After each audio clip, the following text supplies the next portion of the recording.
Ecuador me parece que es un tema fundamental, es un tema que va a afectar y que puede impactarnos directamente, pero ¿qué tal, don David, si vemos un video del que quiero hacerle unas preguntas a Lina sobre El Salvador? Así que, por favor, don David, ¿lo tenemos listo ya?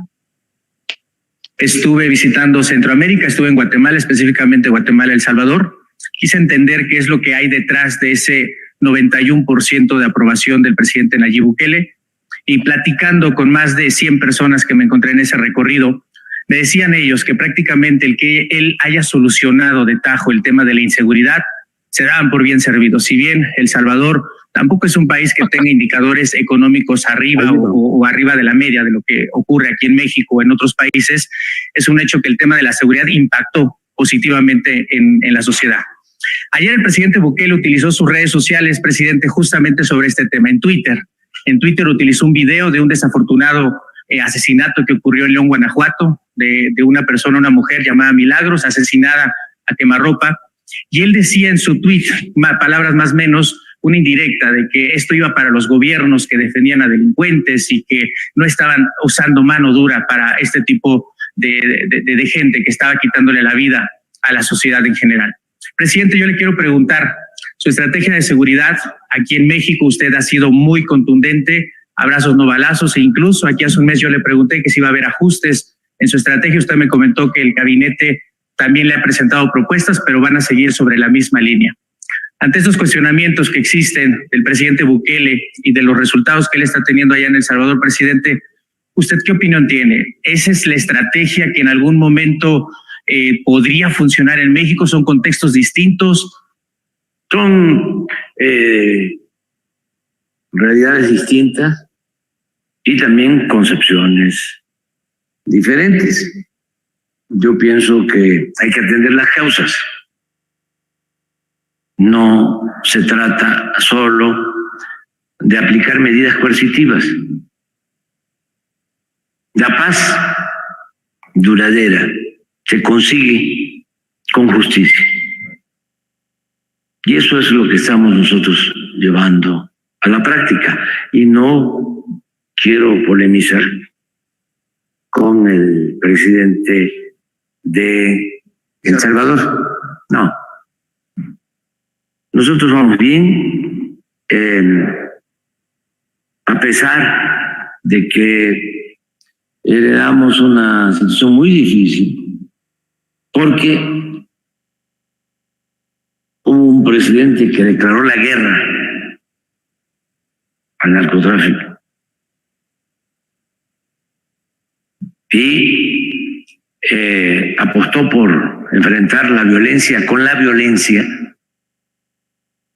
Eso agravó la situación de inseguridad en el país. Y desde entonces se constituyeron grupos, bandas de delincuentes, nuevos carteles. Y cuando llegamos, la violencia estaba en lo más alto, sobre todo los homicidios. Y poco a poco hemos venido reduciendo los homicidios. A ver si ponemos la gráfica de cómo vamos, porque eso también ayuda bastante a contextualizar qué hemos hecho, si funciona o no funciona nuestra estrategia. Vale. ¿Por qué funciona nuestra estrategia? Gracias, mire, yo quería cortarle ahí porque quiero hacer una pregunta a Lina. Ella, bueno, estábamos en Ecuador, que de verdad es un problema serio que puede romper a Ecuador y que puede tener impactos en México, impactos en todo Sudamérica. y es un problema que hay que atender, es un tema que hay que tener en cuenta.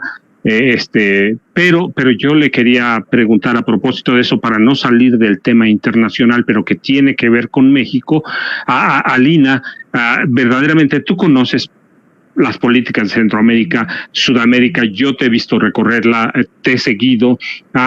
Verdaderamente hay una receta que podamos aplicar, por ejemplo, como la de Bukele, que es Salvador, y tú le dices bien a veces con respeto, es un país muy pequeño, y un país como México con 130 millones de habitantes, que tiene el tejido social roto, que así nos lo dejó el PRI, nos lo dejó el PAN, ¿puede funcionar una estrategia similar a la del Salvador? ¿Cuántas cárceles necesitaríamos para hacer lo que hace Bukele, Alina?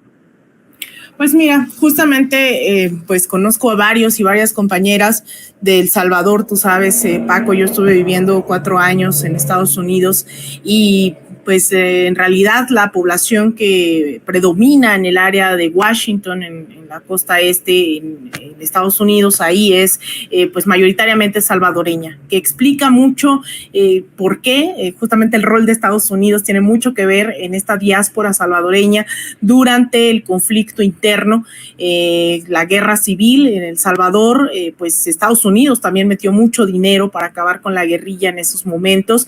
Sin embargo, esta es de las más recientes. Todavía hay mucha gente que participó en esta guerrilla, que hoy está como diputados en cargos políticos, y de eso, todo eso, de esos guerrilleros que dieron la batalla arduamente en El Salvador, pues aprovechó Nayib Bukele.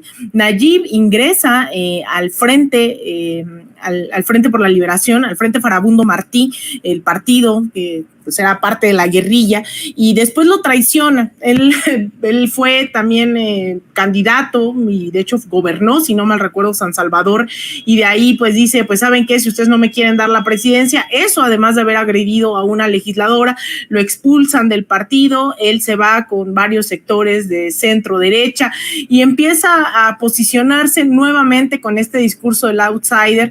Era el apogeo también de Donald Trump en su momento, y vienen las elecciones. Ahí es cuando Donald Trump se posiciona abiertamente, apoya a Nayib Bukele y es cuando gana en las elecciones. Ahora no cabe duda que va a la delantera directamente en preferencias, no se permite una reelección. Sin embargo, bueno, las leyes no necesariamente le importan mucho a Nayib, eso me queda claro. Se les olvida también a veces que quien provocó hoy muchas de las maras fue justamente ese gobierno estadounidense, que dada la guerrilla, muchos van hacia Estados Unidos, sobre todo al área de California en un primer momento. Ahí aprenden cómo se mueven las mafias locales y después los deportan, ¿no? Y así es como nacen las maras en Centroamérica. Y ahora Nayib se ha aprovechado también de esa condición. Digamos, hay muchos factores, no solo fue que es una guerrilla relativamente reciente, y digo relativamente porque a pesar de que ya han pasado varios años, estamos hablando de que los acuerdos que dan fin a esa guerrilla son los acuerdos que se firman aquí en la Ciudad de México, los acuerdos de Chapultepec en enero de 1992. Hay una gran alianza, todavía hay mucho cariño por parte de las izquierdas hacia México, que a pesar de que nosotros no recordamos justo los 80, los 90 como gobiernos progresistas, pues la política exterior sí lo fue, y aquí se firmaron los acuerdos de Chapultepec. Y Nayib Bukele lo que ha hecho es aprovecharse de todo esto, aprovecharse de la violencia con múltiples factores, el despojo del pueblo salvadoreño, el ataque sistemático a las comunidades indígenas, y ahora pues tiene grandes índices de popularidad con un discurso de ser el outsider, de ser el independiente, de ser el joven, sin contar, ¿no? Y eso no cuentan los grandes medios internacionales, que Nayib intentó ahora pasar a criptomonedas, la moneda nacional de El Salvador, que era el dólar.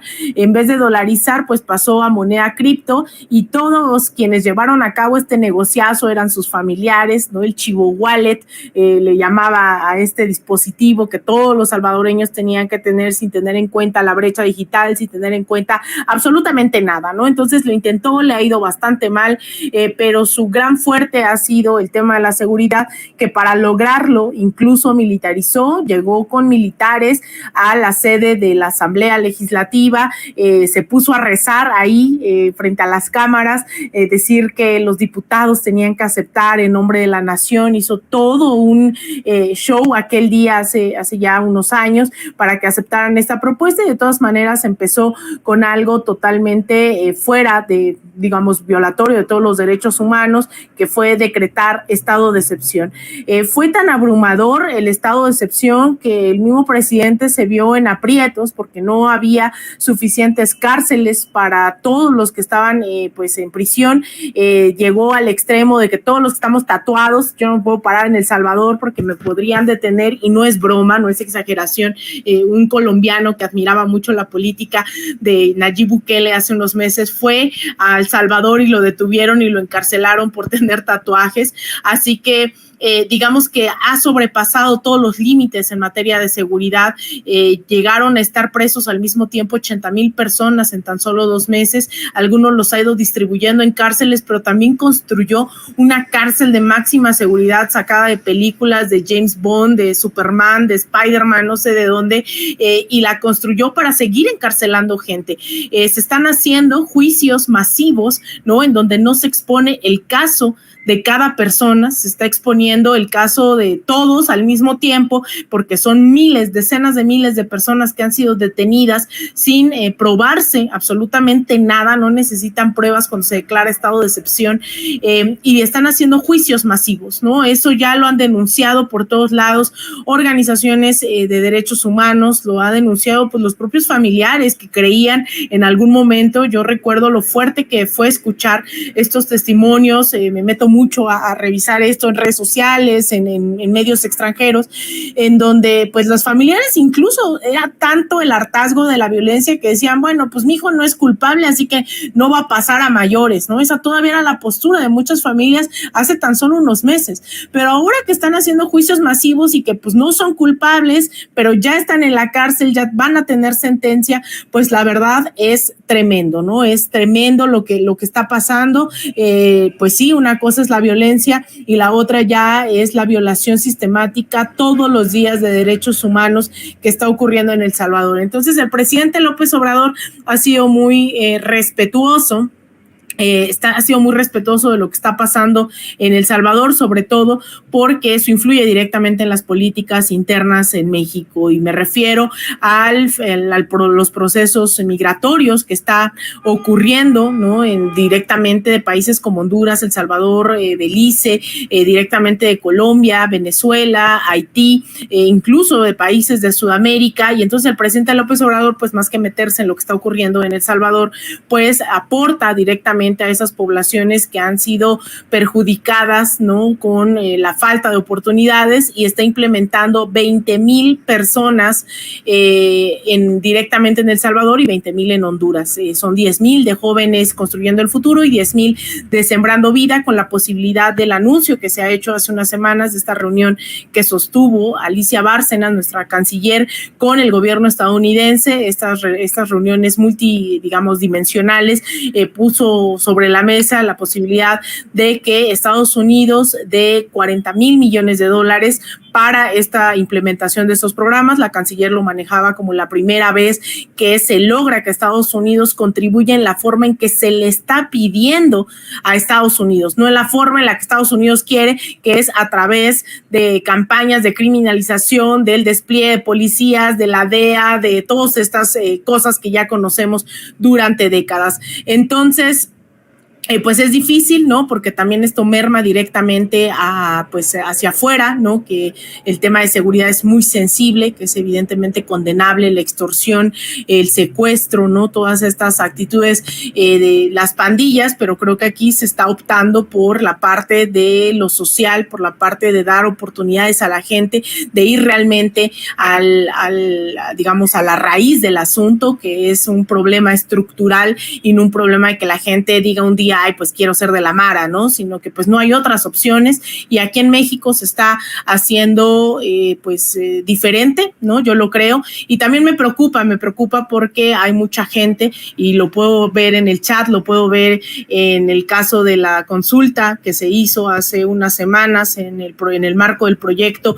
de Nación 2024-2030. A mí me toca capturar todo lo que ustedes han hecho, ¿no? A todo el equipo del instituto nos toca capturar las boletas, las propuestas, y en materia de paz, seguridad y justicia, la verdad a mí me preocupa. Sé que eso no es un comentario que va a agradar a mucha de la audiencia, ¿no? Pero me preocupa que muchos vean en Nayib Bukele una opción, que vean en la violación de los derechos humanos pues una vía para el progreso y el bienestar y la paz. Yo entiendo, ante una situación tan fuerte, yo creo que se tienen que tener medidas radicales, pero no es que en México no estemos así, no es que en México no sigamos encontrando fosas, no es que en México no haya todavía desaparecidos, no es que en México ya haya acabado el tema de seguridad, pero se está abordando de forma distinta, ¿no? Entonces dicen esto de por qué te tatúas, Alina, ¿no? Pues efectivamente así es como se justifica la violación de derechos humanos. La culpa es de Alina por tatuarse, la culpa es de Alina por ser mujer y salir de noche, la culpa es de Alina, ¿no?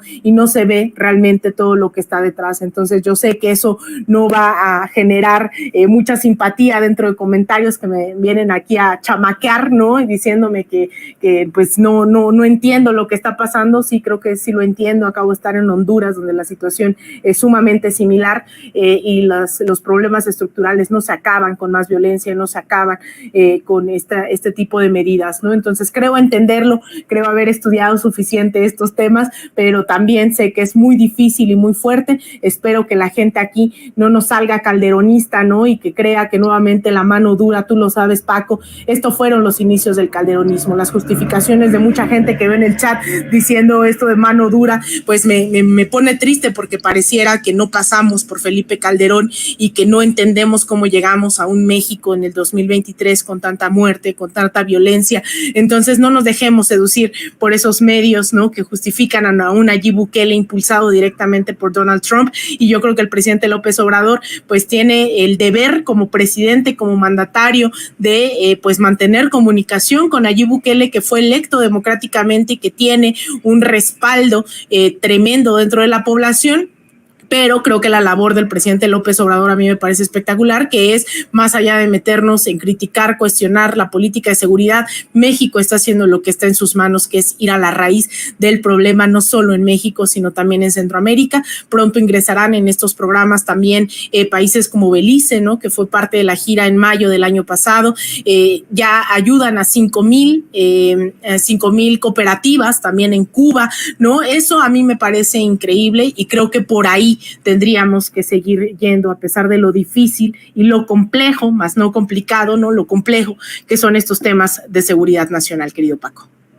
No, Alina, déjame decirte antes de despedirte y que te vayas. No, yo estoy absolutamente de acuerdo contigo. Es decir, la mano dura la hemos tenido en México. El mátalos, les explicaba en la mañana que con Felipe Calderón, con Enrique Peña Nieto, el ejército y la Marina se convirtieron en armas verdaderamente letales. Había órdenes de no dejar vivos, había órdenes de rematar, había órdenes de ajusticiar, y no acabaron con la violencia. Lo que se requiere en este país, y tú tienes razón, primero yo lo digo, es reconstruir el tejido social. Yo les he platicado, yo vivo por lo regular entre el Valle de Toluca y Tierra Caliente, a donde está roto el tejido social. La gente solo tiene dos alternativas: o va a Estados Unidos o se enrola con los cárteles del narcotráfico, del crimen organizado, porque incluyen de todo. No hay salidas. ¿Por qué? Porque durante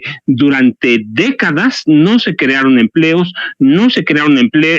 alternativas diferentes, educación, cultura, redistribución de ingresos. Meter a toda la gente a la cárcel no acabaría con la violencia, si no hay una redistribución de la riqueza verdaderamente. No que se acabe con la pobreza, eso es otra cosa, redistribución de los ingresos. Segundo, si se combate al narcotráfico, hay resultados muy claros, no los quieren ver porque toda la prensa corporativa la manejan los viejos de antes que justificaban al calderonismo, al peñanietismo, al foxismo, donde empieza a crecer la violencia, y que recuerden que tenemos esa violencia salvaje desde 1925, no la conocíamos porque no teníamos las redes sociales, la prensa las ocultaba, pero teníamos un capo violento y salvaje, sanguinario, como a Genaro García Luna, y a otro como Felipe Calderón Hinojosa, uno compraba las armas, el otro mataba, que trataron de arreglar así las cosas y no pudieron. Lo que hicieron fue exacerbar la violencia.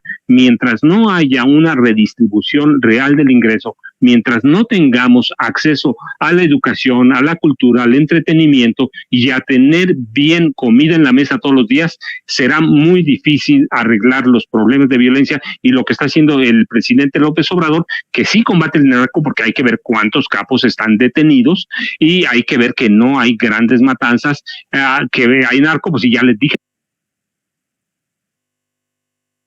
11. Ay, se nos fue. Así que no, Alina, yo primero quiero agradecerte esto, y quería decírtelo antes de que te fueras, porque yo estoy absolutamente de acuerdo contigo.